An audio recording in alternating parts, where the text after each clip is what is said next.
Good afternoon, everyone, and welcome to the UPMC Rooney Sports Complex here on the south side of Pittsburgh. Bob Pompian here, along with Missy Matthews and soon head coach Mike Tomlin. It's a Tomlin Tuesday, and we welcome all of you watching on KDK Plus and Steeler digital platforms as we get set for another big week for the Steelers in a very competitive AFC North where everyone won last week. Steelers took care of business on Thursday night. Everybody else won on Sunday, and now it's a big game against the Green Bay Packers. And, of course, there were some developments from the injury point of view with Cole Holcomb going on IR. Anthony McFarland was called up, and obviously that affects the depth at the inside linebacker spot. Minkah Fitzpatrick, I'm sure Mike Tomlin will talk about how soon he can be back. But those are two losses to a Steeler defense that's been playing very well. They are among the leaders when it comes to +8 in the turnover giveaway department, and that's been a big part of their success so far with 5 wins and 3 losses. In this game, look for both teams to run the football well. They did it last week. Certainly the Steelers had their best output at 166 yards behind both Najee Harris and Jaylen Warren, and then Green Bay did the same last week in their win over the LA Rams 20-3, and Jordan Love had his best day of the year potentially at a 76% completion rate. Early in the season, Jordan Love was a productive quarterback. 6 touchdowns, no interceptions. Since then, 6 touchdowns, 8 interceptions. So he has been giving up the football, and that's going to be certainly one of the keys to this game.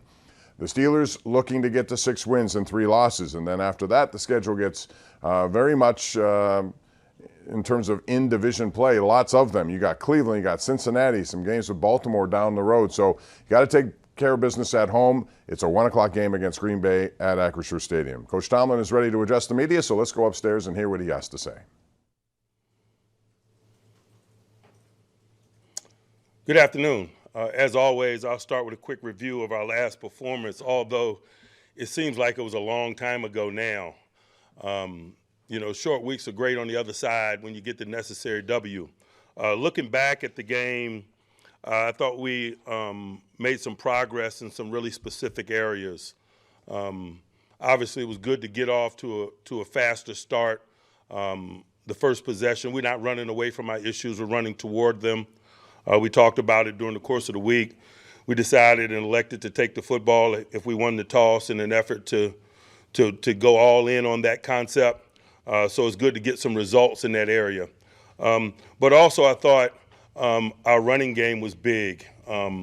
It was big because it minimized the running game of Henry and minimized their time of possession and things of that nature, the things that they do in terms of how they construct victory. And so I thought it was doubly important. Obviously, for selfish or personal reasons, in terms of our possession of the football, the management of possession downs and things of that nature, but specific to that matchup, an effective run game, I thought played keep away from a guy who's really good at taking the air out of stadiums and dominating games, particularly in the second half in the form of Derrick Henry.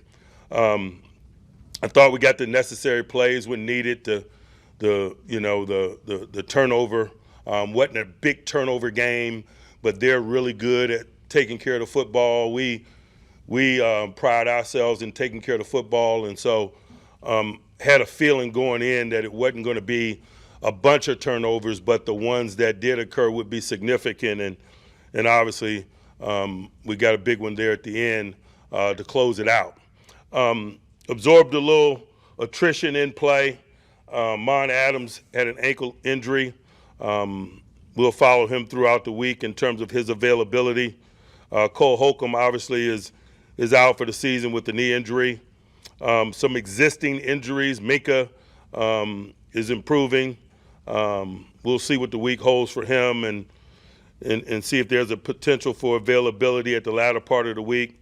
Some other bumps and bruises associated with play, but we got additional days, and so that's a good thing. It's great to have Cam back in action. He probably played a little bit more than I wanted him to, and so the additional days for him on the other side of that performance is big.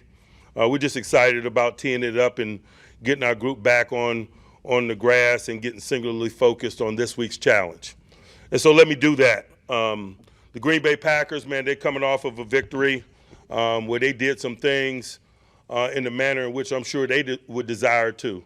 I really felt like Aaron Jones was at full capacity. last week, and I just think he is so significant to their efforts. The two-back tandem of he and Dillon is a challenging one to deal with. They have differing styles and skill sets that really challenge a defense. Jones is obviously good in all areas of play, inside, outside, and in the passing game. Dillon is a bruiser. His pile almost always falls forward. We were up there a couple years ago, and I thought they utilized that tandem against us very effectively. I thought Dillon really kind of took the air out of things at the end, and that pile was falling in the direction that they needed it to. And so it starts there for us. I think when they got those guys, I think it makes sledding much easier for their collective of talented other people, young people on offense, starting with their quarterback and quality young talented receivers that they have. And included in that is also their tight end who got his first score last week. I just see a group that's growing with each outing. That progress has probably been slowed some by some injuries, lack of availability at the receiver position, for example. Aaron Jones, as I mentioned, has missed a significant amount of time over the first half of the season. So last week was not surprising given that they had a full arsenal of talent. And so we expect them to look to build off of that. And so we're preparing with an edge with that understanding. They got talented receivers. Watson is a take the top off the coverage guy. Dobb is a combat catch guy.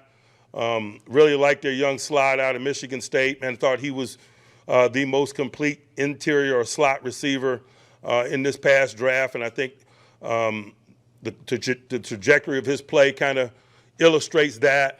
And then on the defensive side, man, I've known Joe Barry a long time. They're really solid fundamentally, schematically. They're going to keep a lid on it. They've absorbed some attrition in the secondary. Douglas got traded. Savage is injured. But all the while, they've done a really good job of keeping the lid on it. But, again, as I said, I know Joe Barry. I know he's going to be really solid in those areas. They're going to communicate well. They're not going to be out of place. They got some quality people up front. Can't say enough about Gary and how he's breaking pockets down. Preston is a savvy veteran, never out of place, man, very aware. Their front works really well as a collective. Their games are excellent. Their movement is really challenging, not only pass game movement, but I'm talking about run game movement. They stunt a lot up front on run downs. It creates negativity and unblock people in the backfield from time to time. They get some splash plays in that way that kind of throw you off schedule. We got to do a really good job from an assignment standpoint to make sure that we try to minimize that. We can't have unblocked guys in our backfield due to movement. But as I said, there's a lot of it.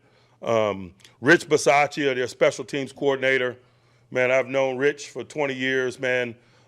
He's as good as there is in the business, man. Top-notch leader, organizer, preparer.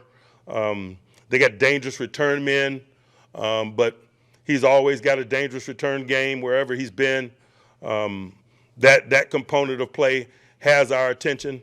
Obviously, week in and week out, we want it to be a winning edge.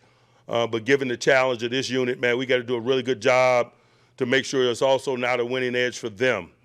And so those are some of the things that has our attention as we lean in on our preparation on a day like today on Tuesday and get ready for this week's challenge. I'll pause and open it up for questions. Mike, I'm curious what you saw from Broderick Jones on the tape, and will he continue to start it right now? You know, I thought he did some really good things. I thought we did some really good things, and so it's probably worthy of an extended look, considering he did those things and we did those things on a short week. And so I'm not going all the way in, but we'll probably take another look at him and see what it looks like this week. What has to happen then this week? There's an or between him and Schutz. What kind of things are you looking for before determining? We'll determine that throughout the week. It means exactly what it says, or. What makes him better suited for right than with Dan Moore?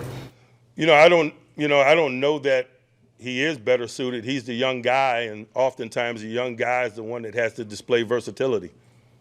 How has that process been different from Joey, where it's a little bit easier to work a corner in terms of getting a young guy some exposure?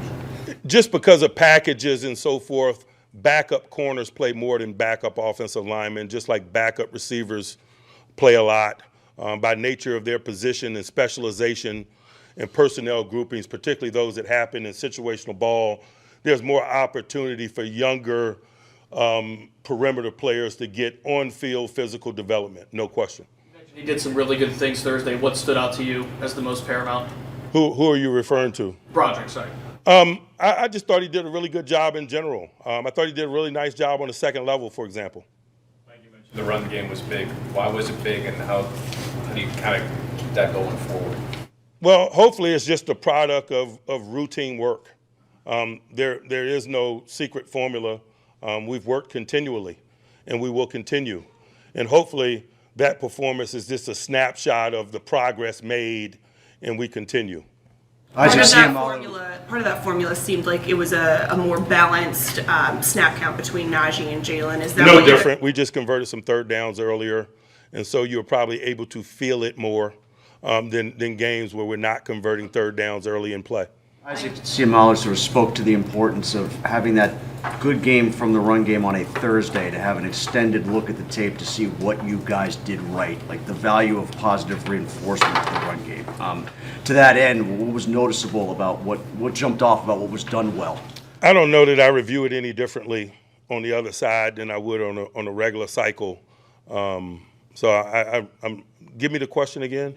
What did you see that you liked the most about the execution? He talked about like the mesh points, for instance, of the blocking game and the running backs hitting the hole at exactly the right time. Why did that coalesce the way that it did? We're analyzing that week in and week out. So the additional time created no difference in that analysis. We did some things well, and the results are the results. And so we roll our sleeves up this week with similar intentions. It's really just as simple as that. For a guy making his second start, did you show a lot? I mean, you're showing a lot of faith in having Joey follow a receiver like Hopkins.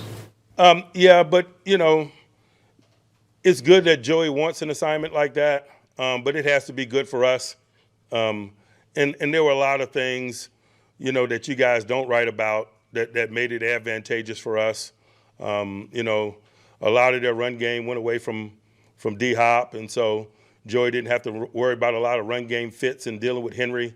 All of their screens went away from him, and so he didn't have to worry about screen fits. And so there's a young guy with some natural coverage abilities and skills, and some other components of his game are growing and developing, and just by virtue of traveling with D-Hop, some of those other things got minimized. And so there's always a lot of depth to decisions, and oftentimes it's some other things that are equally as important as some obvious things in terms of decision making, particularly when it comes to matching people up. Mike, what kind of positives did you see from Matt Canada on the sidelines, and is that going to continue in the future? We're willing to do whatever's required to continue to progress in all three phases. We make changes week in and week out. Obviously, because of his location, that was a more obvious change, but I thought it was good reviews. I thought it aided in communication. Coach to player is one thing, but the give and take and the face-to-face component, I thought could add a little value to our cause. The reviews were positive, and so we'll continue to work in that area, and we'll probably continue to turn other things over in an effort to continue to improve. But again, we do things weekly. Some weeks you notice them, most weeks you don't. Will you be down there on Sunday? I'm sorry? Will he be on the sideline on Yes. Sunday? When did you make the decision to move him down to the side? That's irrelevant. What other things would you like to turn over then that you mentioned? Why would I mention them? Boy, you guys are funny sometimes, man. There's a strategic advantage to holding your cards close to your vest, and I generally like to exercise that. Mike, how is Cole playing for you, and what's the challenge in trying to make up for his production? He was playing really well. It was somewhat of a luxury, man. We thought we had three really capable inside linebackers that we were dividing the labor up among two positions among three capable guys, and that's a really good thing when you have an opportunity to do that. You really can specialize and allow guys week in and week out to do the things that they do best. They can remain fresher. And so it was a pleasure to have that collective, talking about Cole and Elandon and Quan. Now we simply got 2 guys for 2 spots, and so it's more of a traditional rotation. Obviously, it could create more opportunity for a guy like Mark Robinson in his second year, but he's not going to get the type of, involvement that Cole had. And so what we had was a luxury. What we have now is probably more of a traditional division of labor at the inside linebacker position. Did you use Keanu Neal in some of those passing down situations? I'm sorry? Did you use Keanu Neal in passing We've down? been doing that anyway. Like, I think Pickett's quarterback rating 75 in the first 3 quarters. Is there something that's particularly not happening for him? What is his rating in the fourth quarter? Like 108? Well, just ask it from that perspective. He's awesome in the fourth quarter, man. He rises up in those moments. He wants to be the reason why we're successful. He prepares his tail off. In some instances where people run from challenges, he runs 2 challenges. And so that's why his performance is so good in the fourth. Those other quarters we'll work on. Mike, with the injury to Minka Fitzpatrick, you had to make some changes in your secondary. How did you feel Pat P did in terms of playing a true safety? And then with Darius Rush, how has he done jumping on this moving train? Pat did what he always has done. His movement inside was very similar to his movement inside when Minka was there. It was really about a guy like D. Rush getting an opportunity, and guys like KZ and Keanu Neal playing every down. And so, I like the work that those every down guys did. It was really good to get D. Rush in the fold and him to show that he was capable of executing assignments. It'd been nice for him to make that splash play at the end, but appreciative of his readiness and his display of capabilities. And now we get an opportunity to move forward, man. It's a growth opportunity. And really, that's something to be said when you deal with injury. There's some challenges in terms of dealing with injury. People get expanded roles, people have to grow up, et cetera. But on the other side of it, man, there's depth and growth. Deontay missed a significant block of time, for example.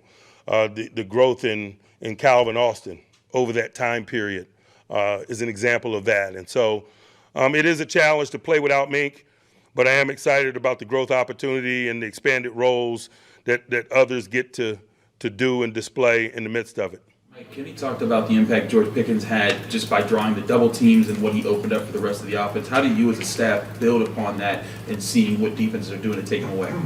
That's just everyday business when you got a dynamic guy. I think we even talked about it some in here last week, that, he dictates oftentimes that it's 2-on-1 football. And so it's an 11-on-11 game. And so when he's getting that type of attention, a guy like Deontay is going to have an opportunity to have volume catches. You're going to have an opportunity to have a light box, and your run game is going to have an opportunity to be effective, for example. And so, man, we appreciate his talents. We respect what people do to minimize his talents, but we function as a collective. And there's some benefits for our collective when people make the type of commitment that they made recently to try to minimize his impact on the game. Has George expressed any frustrations to you over the course of the season? Heck yeah, man. He expresses frustration all the time, man. He wants to be significant. He wants to be a reason why we're successful. Man, y'all don't begrudge that.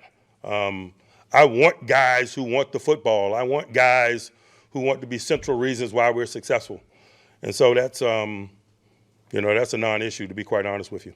Are there any you've experienced, though, dealing with players, young players specifically, kind of working through that adversity, those frustrations? How do you coach a young player like that?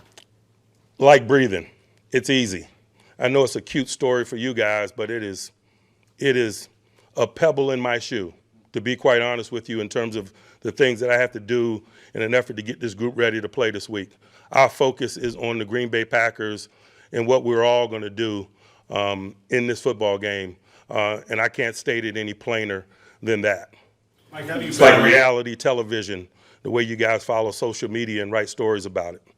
Mike, how do you balance what you said before about hey, they're putting two guys on him, that's good for everyone else, but also acknowledging George is one of your best playmakers and trying to get him away from that at times. How do you go about figuring out how often you want to try to do that? It's really not that difficult, to be quite honest with you. Guys get moved around in the NFL. When Deontay was down, we moved him around quite a bit in an effort to get him free.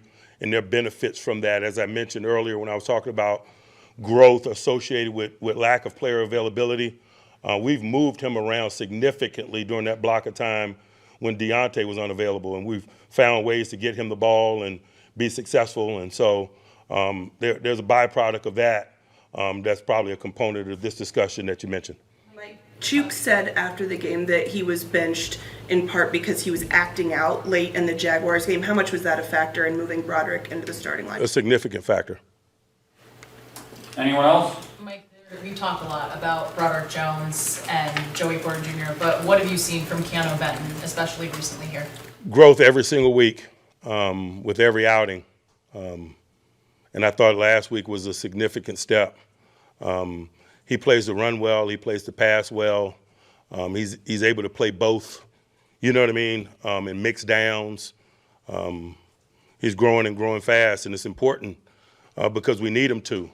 But again, he probably, his process, his maturation process was probably accelerated by the additional reps that he got during the time that Cam Heyward was unavailable as well.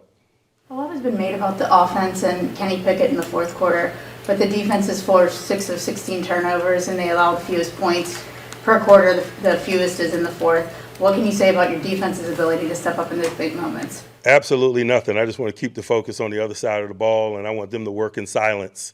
That's the job, to keep the score down, particularly late in games in the significant moments, and to deliver the splash plays when needed. They're the older unit, and so that's expected. Understanding what you said about Broderick, sometimes the young guy has to be the one that shows versatility, like you said earlier. But Dan at left tackle, has he shown in your eyes a significantly better level of play at left when he's been there than right that is also playing into that decision? He is significantly better at left than he is at right.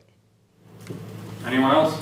Yeah, Mike, does Quan Alexander, does he give you what you need to replace Cole Holcomb, or how do you deal with it? Yes, he does. In what ways? As I mentioned, we had a luxury when we had all three, but we've got two really capable guys now who are going to act in more of a traditional fashion. And so we don't feel like anything's lost in that regard. Anyone? All right. Thanks, guys. All right, Mike Tomlin talking about a pebble in his shoe, reacting to George Pickens and the fact that he's frustrated. And as Mike Tomlin always likes to say, he wants guys who want the ball, and he wants the ball. And there are ways, obviously, to make him get the ball, more scheming, more whatever he needs to do, and I'm sure it would happen, but it does open up things for Deontay Johnson. We saw that.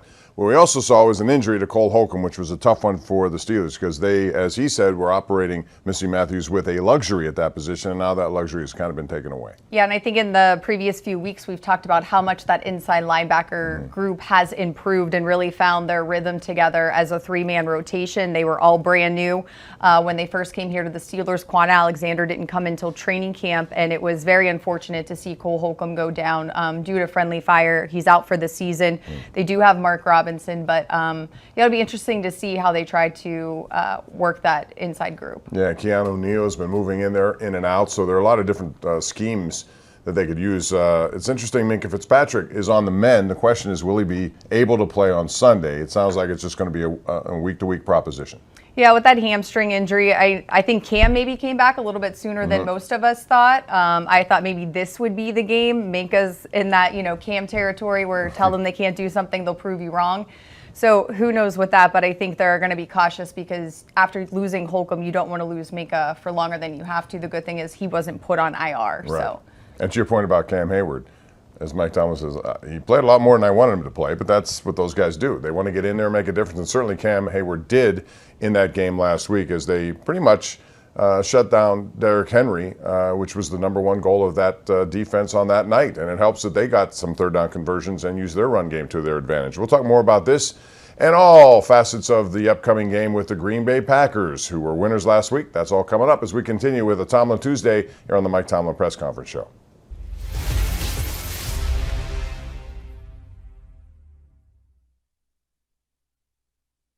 Gear up with game day necessities at the official Steelers Pro Shop located at Acrisure Stadium. Get the latest sideline gear, jerseys, terrible towels, memorabilia, and custom exclusives directly from the team. You can also gear up online at shop.steelers.com. What was that celebration look like? It almost looked like a bit of relief more than anything. I didn't know what I was going to do, to be honest, once I scored, but I was just trying to get hyped with my teammates, Kenny, whoever it was that was coming up to me. I was just trying to, show love, because everybody put in a lot of work. 600+ days is a long time. Yeah. How did you grow as a person, as a player, through some of that adversity? It was tough, just really how I just carried myself each and every day, not trying to think about it, but at the same time, it's like, okay, I got to figure out ways if I got to do something different or, on certain routes or whatever it was, but, just being myself and not pressing each and every week, just letting the ball find me, just keep getting open, and that's what happened.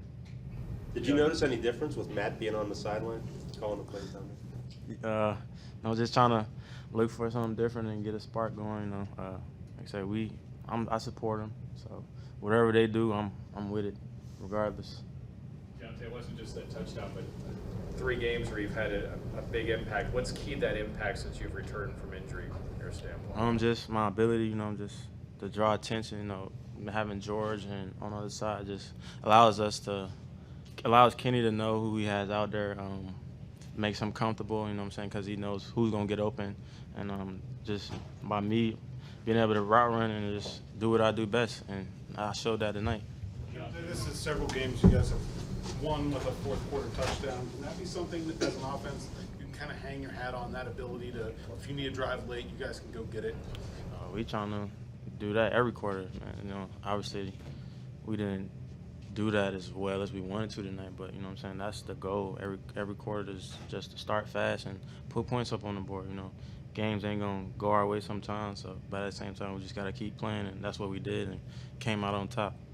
Deontay, I'm sorry, somebody asked on that 32-yarder coming out of the huddle, did you know you were going to? Did he give you a look when he saw single coverage on the pass play down the sideline? Oh yeah, I had a certain route, but based off coverage, if he was pressed, it turns into a go route. So that's what coverage I got, and I made a play, and we got an end zone. Who turns it into a go route, you or does he check? It's me based off the coverage, so I just gotta really understand what's going on, and I've seen it. Experience the legacy of the Steelers like never before. Step into the Steelers Hall of Honor Museum at Acrisure Stadium. Explore over 10,000 square feet of Steelers history, rare artifacts, and interactive exhibits. Plan your visit today at Steelers.com/museum.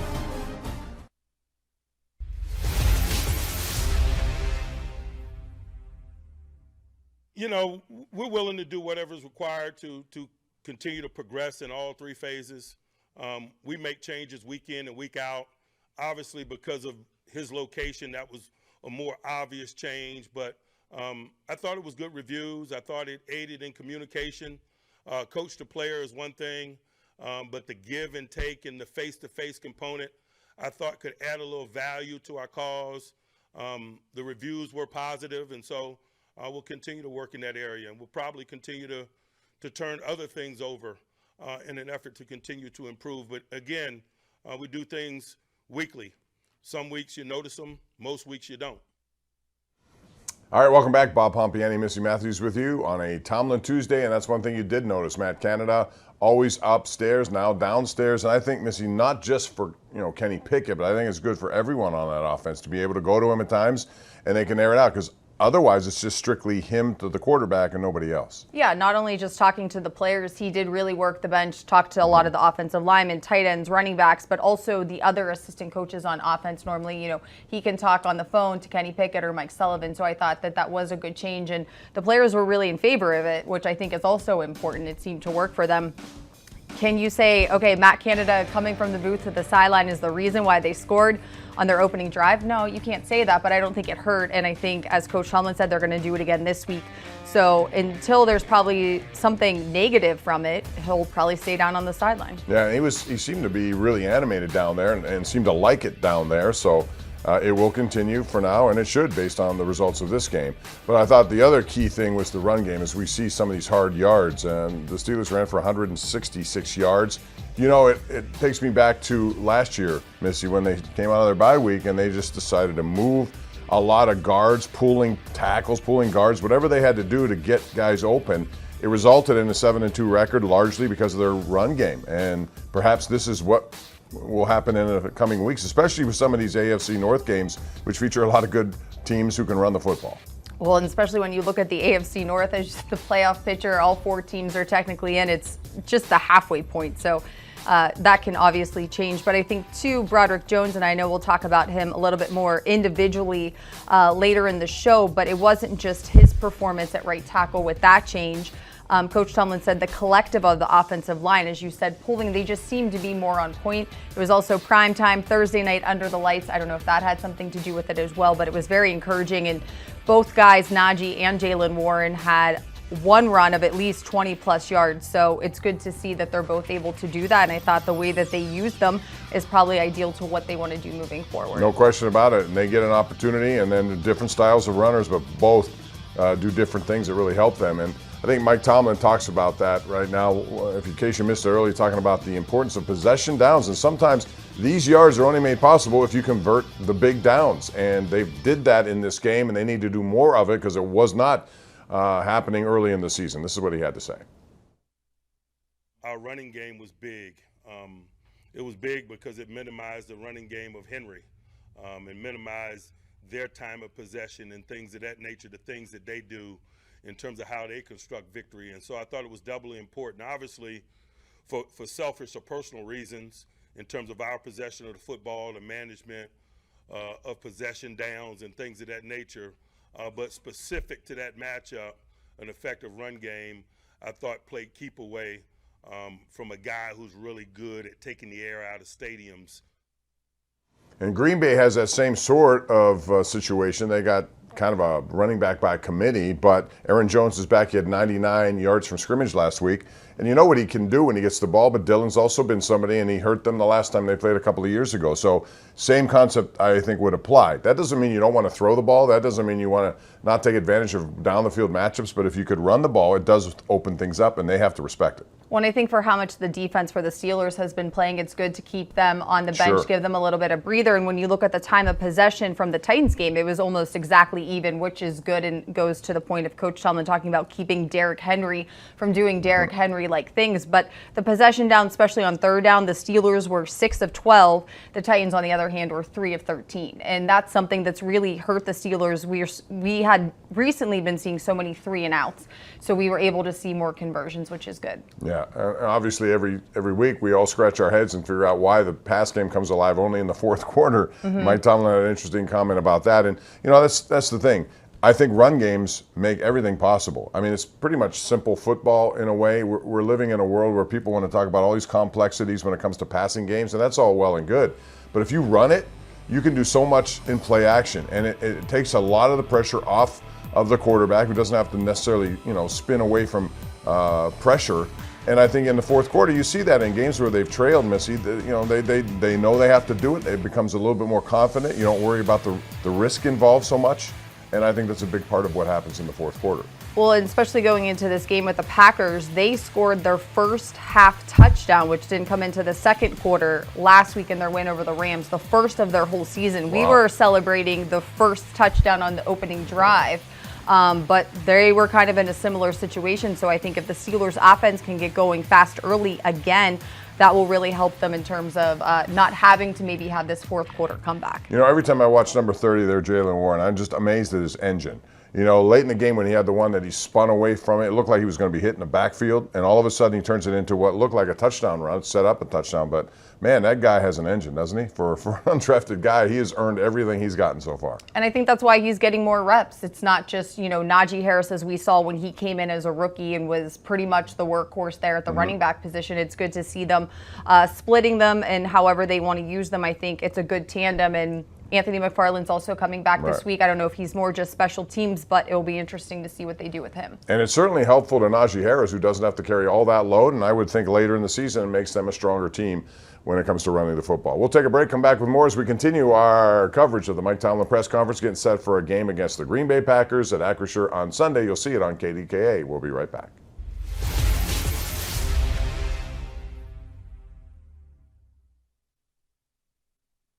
Calling all football enthusiasts. Immerse yourself in the captivating world of the Steelers at the new Steelers Hall of Honor Museum located inside Acrisure Stadium. Explore over 10,000 square feet of history where interactive videos, music, and engaging exhibits await. Feel the thrill of the broadcast booth as you make your mark on a historic Steelers play call. Plus, get up close to the iconic Super Bowl rings, game-worn uniforms, and priceless artifacts. Plan your visit today at Steelers.com/museum.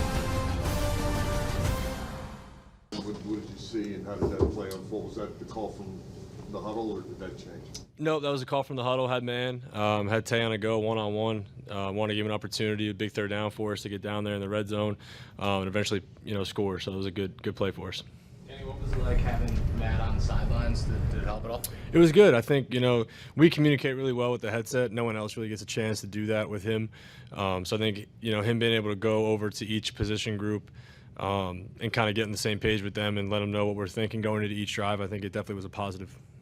How'd that come about? Did you request that? Or? No, I didn't. I was just, came to work and I was told that. So. Any effects on your play from the injury? No. I felt good. Shout out to our trainers, Gabe leading the way, helped me get ready to go, and Sonia and Dino, short week, did a great job of helping me get ready, and I felt good. What changed about the offensive line this play this week from last week that allowed you guys to keep going on the ground? I haven't seen it. I can't answer that question. I know they did a great job protecting run game, backs hitting the hole really hard, and running downhill and getting north-south, which was great to see. Getting guys in the end zone, having explosive runs. So it was a good day for the guys up front. Kenny, what is it about you in this offense that you guys seem to be comfortable in uncomfortable situations? I think we all have faith in each other. We got trust and we all care for one another. There's no one in there that has any doubt when it comes down to those fourth quarters that we're going to be able to, put a drive together and go down there and score. Right now, we're just searching for that consistency all game. We're one or two plays here and there where I felt like, we would have had more points on the board. We would have been sweating it out at the end. So, we just got to continue to work at that. Getting that touchdown to Deontay, he hasn't had one in quite a while. Just what was it when you saw that play develop, and what's it like to get him in the end zone? It was great. It was awesome. Want to get gear direct from the team? Shop all things black and gold at the official Steelers Pro Shop located at Acrisure Stadium. Get the latest sideline apparel and hats, jerseys of your favorite players, authentic memorabilia, custom gear, and exclusives you can only find here. Don't forget, you aren't game day ready without a terrible towel. The Steelers Pro Shop has everything you need to be part of the legendary Steelers Nation. Come experience the Acrisure Stadium shopping environment or shop online at shop.steelers.com.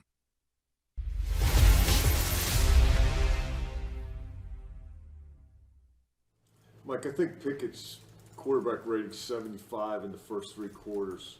Is there something that's particularly not happening for him? What is his rating in the fourth quarter? It's like 108. Well, just ask it from that perspective.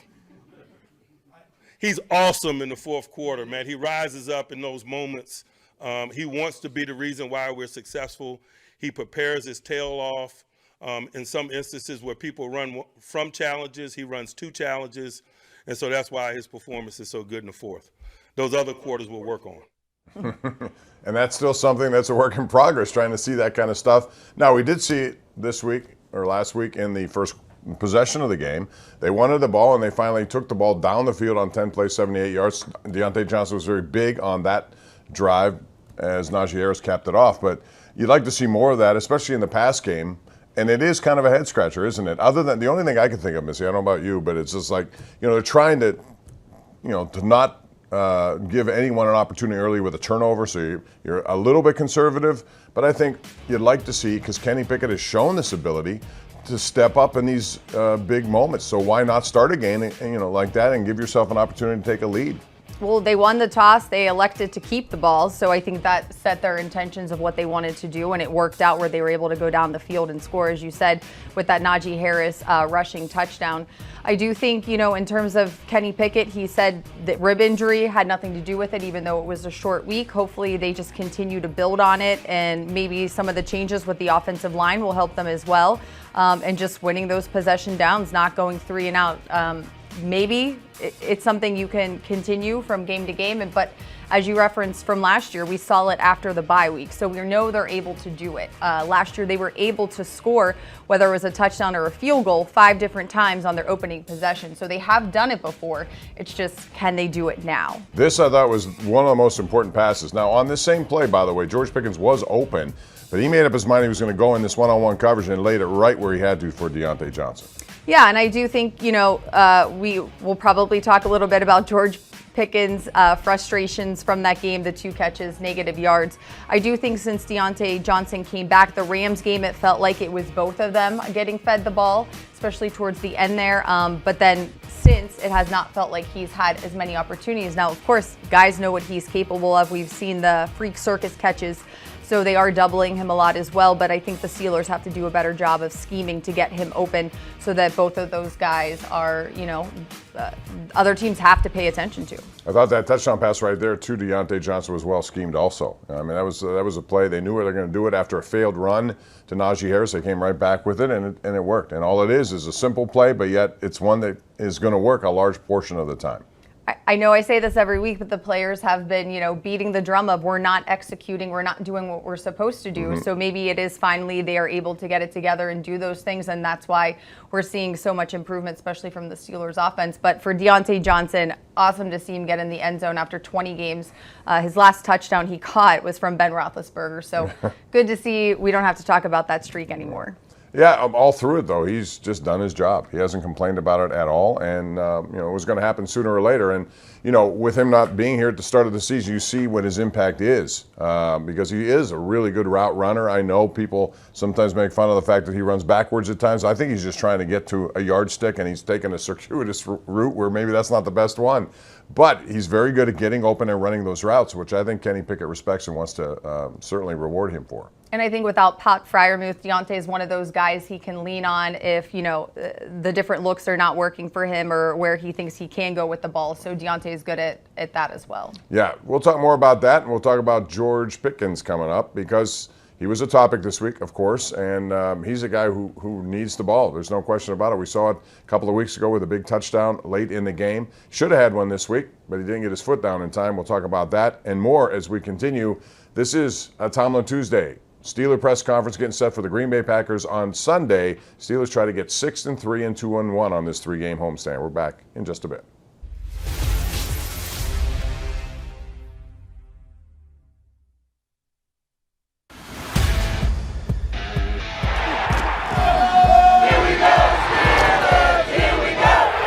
This place is juiced up.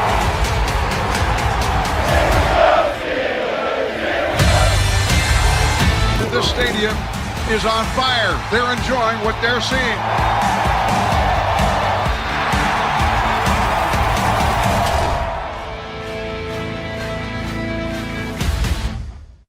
How do you feel out there? Oh man, felt good. A lot of reps, but just glad to be out there. More reps than what you had planned? I don't know how I should answer that, but I'll take all the reps I can get. I got to make up for lost time. Did it make all that, all that work you were doing, all that lasering, all the crazy stuff you're telling us about? Yeah, definitely made it worth it.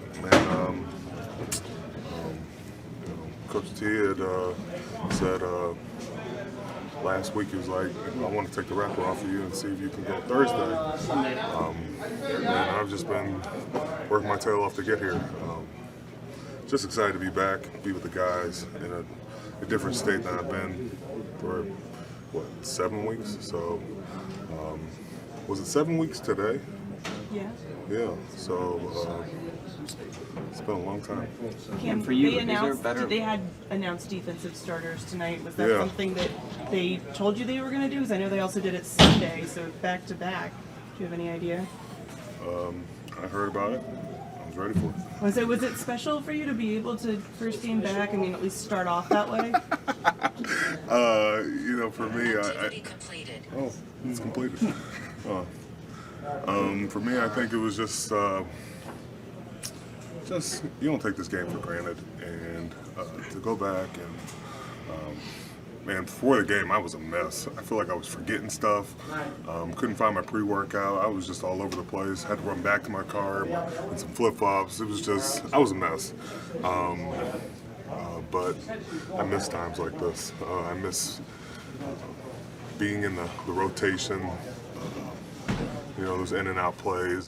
Calling all football enthusiasts. Immerse yourself in the captivating world of the Steelers at the new Steelers Hall of Honor Museum located inside Acrisure Stadium. Explore over 10,000 square feet of history where interactive videos, music, and engaging exhibits await. Feel the thrill of the broadcast booth as you make your mark on a historic Steelers play call. Plus, get up close to the iconic Super Bowl rings, game-worn uniforms, and priceless artifacts. Plan your visit today at Steelers.com/museum.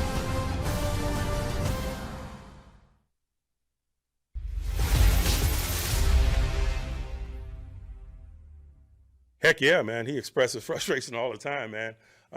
He wants to be significant. He wants to be a reason why we're successful. Man, y'all don't begrudge that. I want guys who want the football. I want guys who want to be central reasons why we're successful. And so that's, that's a non-issue, to be quite honest with you. Are there any you've experienced, though, dealing with players, young players specifically, kind of working through that adversity, those frustrations? How do you coach a young player like that? Like breathing. It's easy. I know it's a cute story for you guys, but it is a pebble in my shoe, to be quite honest with you, in terms of the things that I have to do in an effort to get this group ready to play this week. Our focus is on the Green Bay Packers and what we're all going to do in this football game. And I can't state it any plainer than that. That's Mike Tomlin talking about George Pickens, who took to social media, wiped everything clean, then wiped it all back. And I guess this is the era in which we live, where people look at social media all the time. And I will say this, it is not necessary. I think it's stressful enough to play wide receiver in the NFL and all the assignments you got to be aware of. You don't need to bring more attention to yourself, and that's pretty much what that did. But to his overall point, he wants guys who want to be involved, and I understand that for sure. I think, too, also Allen Robinson, a veteran wide receiver that they purposely brought in this year because that group is so young, spoke yesterday to the media and just talked about how he is here for George. That's a great guy to maybe show him the way of how to voice your frustrations or express them. So I think having him in that room helps as well. But for Coach Tomlin, he made it very clear it is a non-issue for him, and it will be interesting to see what Pickens does this weekend when the Green Bay Packers come to town. Yeah, and, George Pickens also, his being double team opens things up for other guys. I think, as he gets more mature and understands how this works, you're contributing without contributing, which is not a bad thing. But he also had a chance to make a touchdown, and he couldn't get his leg down. That's, again, that goes back to college days versus professional. Normally, he's really good at the toe tapping, and that's one of those that I thought he was going to make. So, but the bottom line is they need to figure out how to get him more involved, though. I don't think there's any question about that. He's too dynamic. We saw the preseason games, Missy. We were down there when Kenny Pickett threw the ball into traffic. It didn't matter because George Pickens went up, specifically in that Atlanta preseason game when he just took the ball away from a defender. He's capable of that. So, as he likes to say, even though I'm covered, I'm not covered. Yeah. Yeah, and I think, on the touchdown that wasn't a touchdown, just seeing his face when they said, actually, it's no good. The shock that was on his face, as you said, was it, just a little blip, or was it not thinking back to college days, something that we've seen him do correctly and something that can't be a factor because that touchdown could have made a big improvement in terms of the game and the Steelers being able to build more of a lead and not needing to do what they did in the fourth quarter. And again, the attention he gets makes things open for Deontay Johnson. I think you saw it on that drive that we just showed you highlights of. So another big part of this offense was Broderick Jones moving over to right tackle. That's Chooks Okorafor, and basically he said last week that he was disciplined, and Mike Tomlin pretty much doubled down on that, but it opened the door for Broderick Jones to play over there. And I thought he played very well considering that was his first look at that position. Yeah, I think most people, it was, will Broderick take over for Dan Moore after his injury? The spot went back to Dan Moore at left tackle. So maybe a few people were surprised that they put him at right, but Chuk said it was something that he said, whatever he was doing during the loss to the Jags. And as you said, Coach Tomlin confirmed it. Broderick got the job, and he performed well against the Titans, really helped the run game. He really did. Mike Tomlin talked about number 77 earlier today.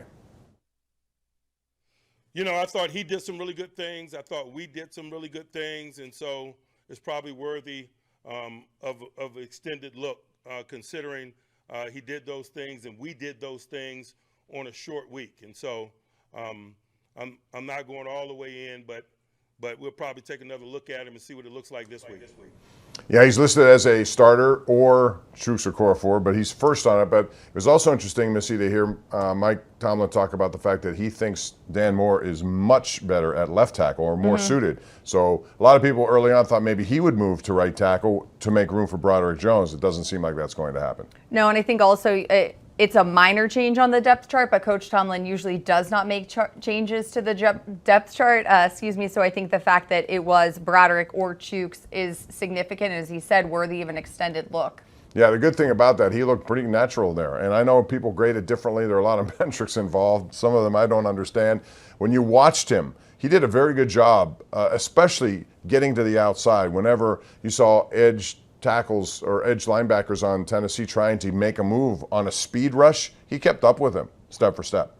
I do think, you have to talk about the penalty, taking off your helmet. That probably could have, made a difference. There's a bunch of penalties that we probably could say would have made a difference in the outcome of that game, but that's definitely one as a rookie, something you can't do, and I'm sure he was reminded of that one as well.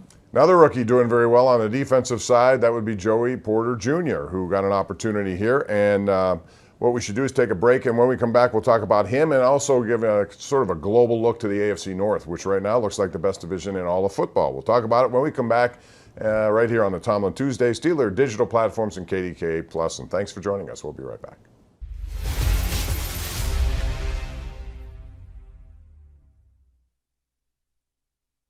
Want to get gear direct from the team? Shop all things black and gold at the official Steelers Pro Shop located at Acrisure Stadium. Get the latest sideline apparel and hats, jerseys of your favorite players, authentic memorabilia, custom gear, and exclusives you can only find here. Don't forget, you aren't game day ready without a terrible towel. The Steelers Pro Shop has everything you need to be part of the legendary Steelers Nation. Come experience the Acrisure Stadium shopping environment or shop online at shop.steelers.com. You've been in so many tight games. When it gets tight late, because you've been in these situations so much, do you feel like you have an advantage? I don't know. Games are hard to win. I feel like a lot of teams are in these situations a lot. It's just kind of getting in the mode of trying to do your job, do your best. We always say defense wants to be out there when the game's on the line, and tonight was no different. Glad Quan was able to deliver a big play for us. This was been good at adjusting at halftime. What did you see out of the group tonight to get Levis kind of off his rhythm there in the second half? Yeah, I mean, I felt like he showed some toughness tonight. He took some hits, was able to deliver some good passes under pressure, and we were able to just continue to kind of keep him under duress and be able to have him throw that pick at the end there was huge. Juan talked about there needed to just be better communication in the second half, and that was the adjustment you guys talked about in the locker room. What were those conversations like when you guys trying to get back out there? I mean, have better communication. It's that simple. We just need to talk more, especially when a guy like Mint goes down. Obviously, a guy that does a lot of talking. Anytime a guy like Cole goes down, a guy that does a lot of the talking in the middle, we need to emphasize communication, especially when we're playing at home and the fans are going crazy. It makes it a little bit more difficult. But I feel like we did a better job in the second half for sure. How did you guys feel you did against Henry, and how critical was that? I felt like we did pretty well against the run. I haven't looked at anything, but just continuing to bow up in situations and make them one-dimensional, and I feel like we did a good job of that tonight. Did you notice Cam Heyward, his presence? Yeah, of course. I mean, I don't know how many tackles he had, but I know that he played his butt off tonight, and he definitely is a difference maker for us. TJ, how about the play of Roberts and Quan, especially after Cole went out? Oh, huge. I mean, next man up mentality, but those guys have been, they're all alphas in the middle. Here we go!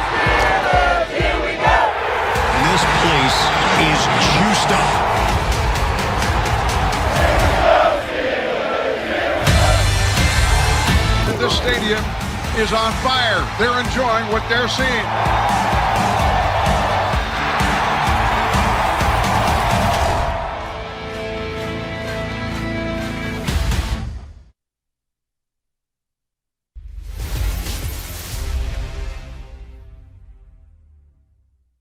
It's good that Joey wants an assignment like that, but it has to be good for us. And there were a lot of things, that you guys don't write about that made it advantageous for us. A lot of their run game went away from D-Hop, and so Joey didn't have to worry about a lot of run game fits and dealing with Henry. All of their screens went away from him, and so he didn't have to worry about screen fits. And so there's a young guy with some natural coverage abilities and skills, and some other components of his game are growing and developing, and just by virtue of traveling with D-Hop, some of those other things got minimized. So far, Joey Porter targeted 19 times. He's given up just 4 receptions, no touchdowns. He does have an interception. That puts him at the very top. Again, it's a limited sample size, but it shows you just how effective he can be when covering some of the elite receivers in the game. And I think having him start 2 weeks in a row, building that confidence, not just for him, which I don't think he lacks, knowing who his dad is, and the fact that he wanted DeAndre Hopkins heading into that matchup last week. I just think for maybe the coaching staff to be comfortable with it as well. And I think with so many moving parts, especially without Minkah Fitzpatrick in this pass game, it was good to have him out there. Yeah, the one thing you'll know too is that not every team has, with all due respect to the rest of the Titan receivers, I mean, DeAndre Hopkins is their main weapon. Other teams have multiple, so I don't know that you can say he's going to shadow he won't do that, and they probably don't want him to do that. They're going to stick in their areas, whether it's right or left, but still. Joey Porter Jr. can keep up with everyone speed-wise. The only thing, and I told you this, I think he gets a little handsy sometimes. And, the way they call penalties, they didn't in this game, but they could possibly do it once you get beyond the 5 yards. Well, he called that last one in the fourth quarter after the game a ticky-tacky one. But, again, that's one of those penalties that could have really impacted the game. It gave them a chance to keep going towards the end zone at the end in terms of the Titans. Yeah, but that's good performance by number 24, and he will get another start this week against Green Bay. So let's talk about, real quick before we leave you here today, Missy, the rest of this division. I think it's the best division in football right now. Baltimore 7-2. They beat the heck out of Detroit, a good team. They beat the heck out of Seattle, both at home. Yet the Steelers, when they play them, it's a whole different dynamic. Those teams like to move the ball through the air a lot more, and when it becomes a physical game, I think that's why the Steelers have had success. But coming up, the schedule doesn't get any easier after this game. No, and I think for the AFC North, 3 out of the past 4 weeks, they have remained undefeated, all 4 teams, just what they've been able to do. But this week, the Cleveland Browns head to Baltimore. Houston goes to Cincy. We know what the Steelers are doing. But then after that, the division all plays each other. Cincy at Ravens, and the Steelers head back on the road to face the Browns. Yep, no question. Injuries play a big factor around the league. You see big guys like Dallas Goedert. He got injured for the Eagles. They're 7-1. But obviously they're going to miss him as well as we wait for Pat Freiermuth to get back here from his injury. And that's going to do it for us. Thanks for joining us. For Missy Matthews and everyone here at Steelers TV and KDK+, I'm Bob Pompiani. We'll see you on Sunday, 11:30 a.m. for our pregame show in advance of the Steelers and the Packers. Have a great week.